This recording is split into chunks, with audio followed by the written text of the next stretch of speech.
The agent survey on Brexit was published yesterday morning, and that's where myself and my colleagues would have gone round and run a survey on Brexit that was commissioned by the MPC. And the main findings of that survey was that when we spoke to something like 400 or 500 companies in a space of about 6 weeks, what the general finding was that was 2/3 of companies have actually not yet got any plans in place for how to deal with a disorderly Brexit or a no-deal Brexit. Most are waiting for more information or waiting on the outcome. The companies, and 1/3 of companies that noted to us that they had already changed or they had already invoked plans to deal with Brexit.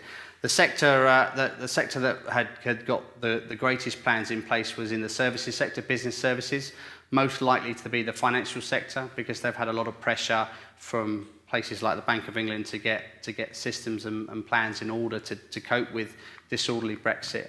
But what we are seeing is generally a general feeling of sort of heads in the sand and sort of wait and see in terms of sort of how Brexit plays out. The companies that have put plans in place, some of the things that we hear quite regularly on what they've done to put plans in place is they've set up new legal entities in EU countries. They've changed they've resourced or changed their supply chain or moved some things around in their own businesses.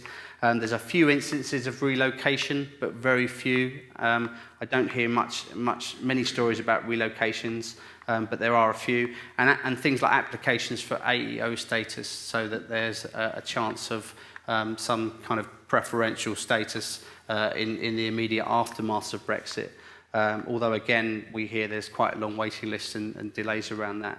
So there are instances of companies where plans are in place and plans are afoot, but in general, advanced planning is relatively thin on the ground, and it's more likely to be the very large companies or the companies that have lots of sophisticated cross-border operations that will be better placed than the vast majority of SMEs in the system. When we asked companies about how they were scenario planning between deal or no deal, what we found that the two areas where there was the greatest discrepancy between deal and no deal was around output, demand, and employment.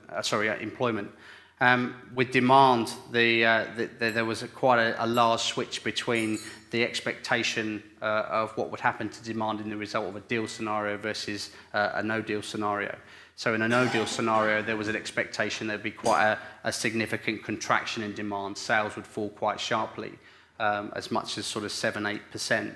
And employment would fall quite sharply as a result of that in the immediate aftermath. There was relatively negative views on what would happen to exports and imports as a result of a no-deal Brexit. Imports taking quite a significant hit again in the result of a no-deal Brexit, given the fall in appetite for imports as a result of tariffs and inflation. And things like stock building and demands for funding and costs of production, sale prices, they were all higher in the world of a no-deal Brexit. So the assumption was that there'll be more stock building in the run-up to a no-deal. There'll be greater demands on bank liquidity and funds in the world of a no-deal Brexit. So lots of information from companies painting, I guess, a relatively negative picture in terms of the how they're acting and how they're behaving, or their assumptions on deal versus a no-deal Brexit.